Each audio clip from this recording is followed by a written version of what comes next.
Le maire, on est au dernier virage des élections. Aujourd'hui, pouvez-vous nous faire un petit bilan de votre coalition? Écoutez, qu'il me soit d'abord permis de rendre grâce à Allah subhanahu wa ta'ala pour remercier les populations du Sénégal, particulièrement celles de Dakar, qui ont adhéré à notre cause. Notre coalition Manko Taxawu Sénégal, dont la tête de liste est le maire de Dakar, Khalifa Ababacar Sall, est aujourd'hui présente partout dans le département de Dakar. Et c'est de gaieté de cœur, à chaque fois que nous allons dans les concessions, dans les artères, d'être accueillis en héros.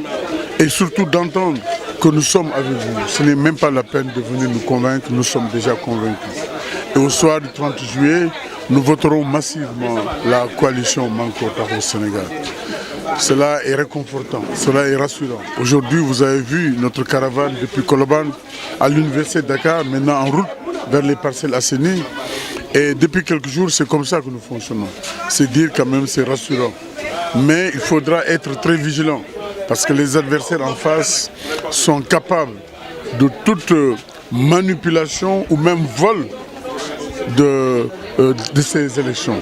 Quand j'entends la saisine du président au Conseil constitutionnel, cela quand même me fait un peu peur. Le gardien de la Constitution devait être au-dessus de la mêlée et respecter et faire respecter les règles du jeu. Comment une loi ou le Conseil constitutionnel peut être au-dessus de la loi ou du code électoral? Monsieur le maire, est-ce que cette proximité avec la population, cela est une garantie par rapport aux échéances? Mais cela est une garantie parce que ce que j'ai vécu en tout cas à ces élections-là, je ne l'ai pas vécu en 2014, alors que nous avons ratissé large et nous avions gagné partout à Dakar. Ce que j'ai vu aujourd'hui est rassurant. Mais il faudra être vigilant, il faudra être très responsable, il faudra sécuriser le vote pour que l'expression majoritaire des Sénégalais et des Dakarois puisse sortir des urnes et confirmer la victoire de Manko Taxawu Sénégal.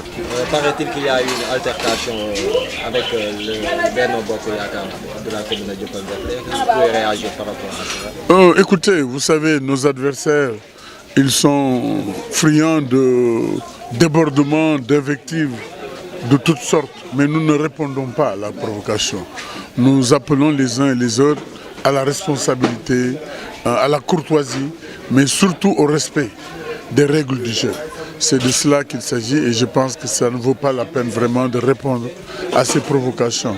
Et c'est coutumier à leur niveau, mais nous, notre objectif, c'est les populations. Il s'agit pour nous de convaincre, pour rallier le maximum de Dakarois à notre cause. Votre opinion par rapport à la démission de Thierno Alassane Sall?